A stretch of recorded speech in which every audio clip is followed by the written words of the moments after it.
Bueno, vamos al lío. Vamos a hablar de datos. Hoy vamos a ver cómo se coge una montaña de números, así, en bruto, y se convierte en una historia que de verdad se entienda, ¿no? Y para eso vamos a usar las herramientas clave de la estadística descriptiva. Es que si lo pensamos un momento, en nuestro día a día estamos rodeados. La ruta que te sugiere el GPS, la serie que te recomienda una plataforma, o yo qué sé, hasta un análisis de sangre en el médico. Todo, absolutamente todo eso, son datos. Estamos constantemente generando y consumiendo información, y la mayoría de las veces ni nos damos cuenta. Claro, pero aquí viene el problema. Tener un océano de datos no sirve de nada si no sabes, por así decirlo, nadar en él. Es puro ruido. La pregunta es, ¿cómo se encuentra la señal en medio de todo ese barullo? Por suerte no somos los primeros con este problema, ¿eh? Hay toda una disciplina pensada justo para esto, para convertir ese caos en algo útil. Y aquí, justo aquí, es donde entra la estadística descriptiva. Y ojo, que su objetivo es súper claro.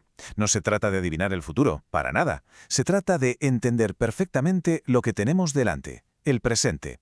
Es, digamos, la caja de herramientas básica para resumir y contar qué es lo más importante de un montón de datos.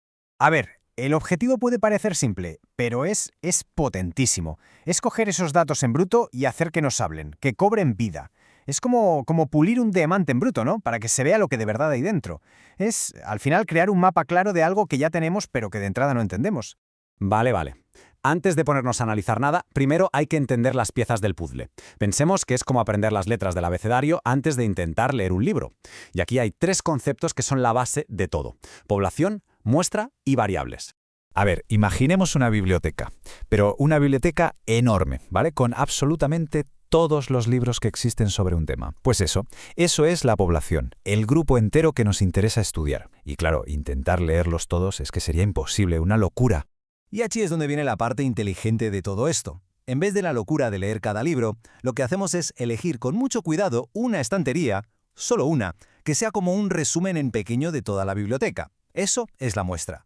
Y lo bueno es que si esa estantería está bien elegida, analizarla nos va a dar una idea súper precisa de todo lo demás. Pero vamos, con muchísimo menos trabajo. A ver, ahora viene lo interesante, que es cómo se clasifica la información. Cualquier cosa que medimos es lo que llamamos una variable. Y básicamente hay dos tipos, dos grandes familias. Por un lado, las cualitativas, que describen una cualidad, un de qué tipo, como el color de algo o una profesión. Y por otro, las cuantitativas, que miden una cantidad, un cuánto, como la altura o un sueldo. Vamos a verlo con ejemplos, que es más fácil. El estado civil, por ejemplo, o la profesión, son cualidades, no son números. No tiene sentido hacer la media entre soltero y casado, ¿verdad? Pero en cambio un salario o el número de hijos, esos sí son cantidades. Las podemos sumar, hacer promedios, analizarlas con mates, vamos. Pillar esta diferencia es fundamental. Es el primer paso para saber qué hacer después. Venga, vamos a la chicha, a la parte práctica. ¿Por dónde empezamos a darle forma a toda esta información? Bueno, pues lo primerísimo es poner un poco de orden en el caos. Y para eso hay una herramienta que es, fundamental. A esto es a lo que nos solemos enfrentar al principio. Una pared de números, tal cual. Imagina que estos son los tiempos que ha tardado un montón de gente en hacer algo. Así, a simple vista es que es imposible sacar nada en claro, no dice nada, es ruido, puro y duro. El proceso para organizar esto, en realidad, es bastante lógico. Lo primero, ver cómo de dispersos están los datos. O sea, cuál es el más pequeño y cuál es el más grande. Después, ese recorrido lo partimos en grupitos, como en cajones del mismo tamaño. Y ya está, el último paso es contar cuántos datos han caído dentro de cada cajón. Así de simple. Y ¡tachán! Esto es lo que se llama una tabla de frecuencias. Y es que el cambio es brutal, es un salto de gigante en claridad.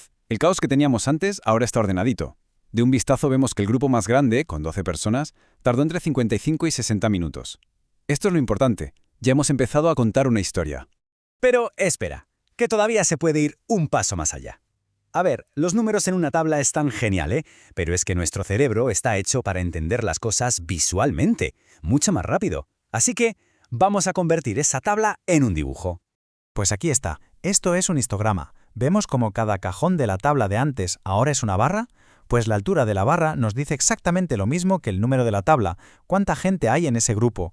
Es la misma información, pero es que nuestro cerebro la pilla al instante. Y esto es una pasada. Demuestra el poder que tiene visualizar las cosas.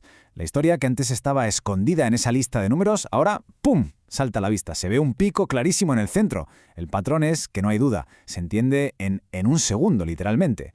Así que con esto hemos hecho el viaje completo, ¿eh? Del ruido inicial a una historia clara y encima visual. Vamos a repasar en un momentito lo que hemos visto y por qué esto es tan importante. Pues aquí lo tenemos, todo el viaje resumido. Empezamos con el caos de los datos en bruto. Luego le damos una estructura, lo ordenamos en una tabla. Y al final lo convertimos en una imagen que nos cuenta la historia. Este método, estos 3 pasos, son la pura esencia de la estadística descriptiva. Y es una herramienta que sirve para todo, ¿eh? Para encontrarle el sentido a los datos. Da igual si son de finanzas, de biología o de lo que se ve en redes sociales. Y con esto vamos terminando. La próxima vez que alguien se encuentre con una hoja de cálculo, un informe lleno de cifras, que recuerde esto. No son solo números, son las piezas de un puzzle. Y en casi cualquier montón de datos, por muy caótico que parezca, de verdad, hay una historia esperando a que alguien la cuente. La pregunta que queda en el aire es, ¿quién será la persona que la descubra?